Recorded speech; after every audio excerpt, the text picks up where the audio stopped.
Hi guys, the new Toyota Aygo X is a compound Supermini designed with a flair to stand out from the crowd. But is it as good as it looks?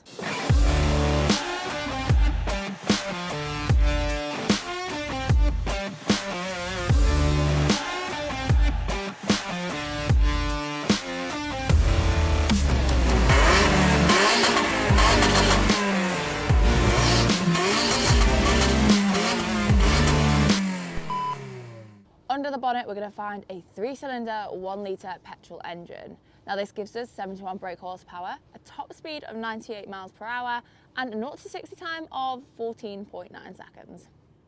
Not too bad, all things considering. And although we're a little bit on the low side in terms of power, we're going to forgive it, because we're going to get 57 average mpg, and it only weighs 950 kilograms. Balances the scales. But when we're talking value for money, this thing has nailed it, because a brand new Toyota Aygo X is only going to cost you £19,380. That is a lot of car for your money. Our model is in a Marmite colour, brass gold bitone, with body colour accents, gloss black grille and 18-inch wheels with coloured accents. Although you may think a Toyota Aygo boot would be on the smaller size, it's actually 231 litres, and in comparison to me, it's not too uncomfortable. And it even comes as 5-door, which means you get 2 reasonably comfortable seats in the back.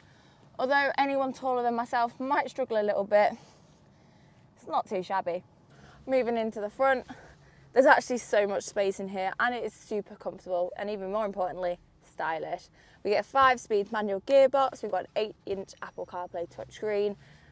Carrying on the inside, we have funky seats, coloured accents throughout the cockpit, your 8-inch touchscreen with your reversing camera, digital and analogue displays, plus your cloth roof, which gives you the ultimate sunroof.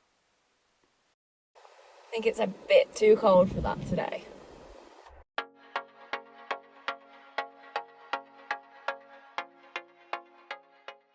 You may all be thinking, well, Aygos are notoriously small, low powered, so surely it's not going to be as fun to drive. But you, my friends, are wrong. The handling, the fact you are underpowered, so you've got to keep your momentum going, the manual, it is all an amazing recipe that I have actually loved over this past week. It's compact yet spacious, it's agile, it's ticking so many boxes. Whilst you may find it's definitely on the underpower side when you're doing things like pulling out of junctions, especially on slip roads onto motorways. But that's where the fun of keeping momentum up, playing with the gears, keeping your speed through roundabouts and corners, and surprisingly, considering it's on 18-inch wheels with actually quite narrow tyres, this thing will grip up. You're in a very confident driving position. With it being that little bit bigger, you don't feel small and insignificant on the road. You're not sat too low, you're not sat too high. They have absolutely nailed it with this. My only criticism is the visibility on it is fantastic, apart from when you try and look over your shoulder in terms of pulling out or reversing. It is a little bit blind. However, you do have your rear camera, and the rear camera is fantastic, so swings and roundabouts. The gearbox itself is so fun, so playful. It's only a 5-speed, but the clutch is lovely. It's got a really strong biting point, but it's not too heavy. The gearbox itself, it's easy to slot it into the correct gear. What more could you want? Whilst we've already talked about the handling being so great, I mean, look around this roundabout. We're sat comfortably at 30 miles an hour, it's not jumping out of shape, and we've kept our momentum ready to pull off. I love it, I love it! But when it's coming to the suspension side of things, it takes it all in its stride. Potholes, bumps, speed bumps, sitting on the motorway, it's incredibly comfortable.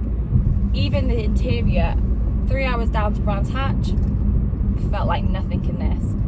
Stick cruise control on, it's got the assistant cruise control as well. Ended up just with a little bit of a karaoke session, to be honest. You really can't complain, and that is the thing I'm struggling with this review is it's easy enough to say, okay, it's not the highest quality car inside. It's not the most powerful of car.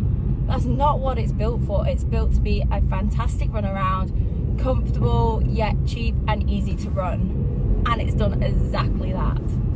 Efficiency wise, my favourite thing here, I put £20 in this. It filled me half a tank for £20. That is so good. And MPG, we've been easily getting over 50. Even nipping around town, we're seeing high 40s, which is amazing. Moving on to the brakes. Yes, this car only weighs 950 kilograms. The brakes still feel fantastic. We've not got a heavy pedal, it's not harsh on your leg. It's the perfect amount when you're trying to navigate the brake pedal if you're having a little bit of fun on some B roads. Yeah, it will emergency stop really easily. Another part when you're looking at how comfortable a car is to drive is the steering. Is it direct? Is it heavy? Is it too light? And again, Toyota, I don't know how you've done it, but you've nailed it for the Aygo. It's not too heavy, it's still really direct.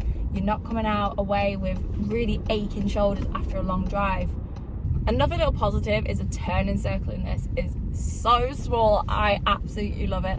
We've all made the mistake where we've missed our turning and we've done a little whip round in another junction road thingy bob. And it's so awkward when you have to put it into reverse, go again, you're under pressure in case someone else turns in. This, you just whip it round, you're good to go.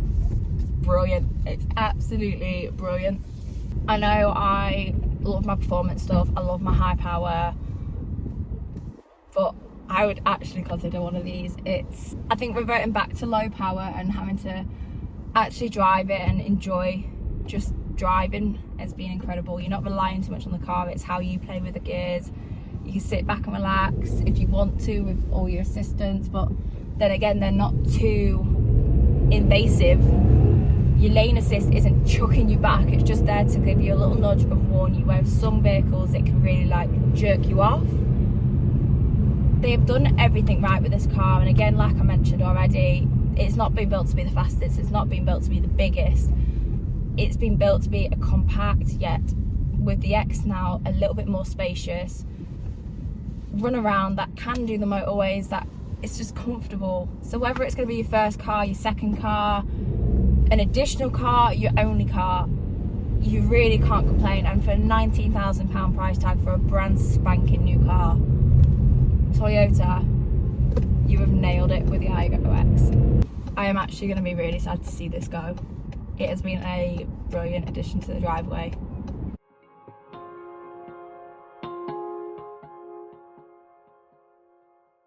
So there we have it, guys, my Toyota Aygo X review. I have loved this thing, if you haven't been able to tell, and like I've already mentioned, Toyota have nailed it with what they've wanted of the car here.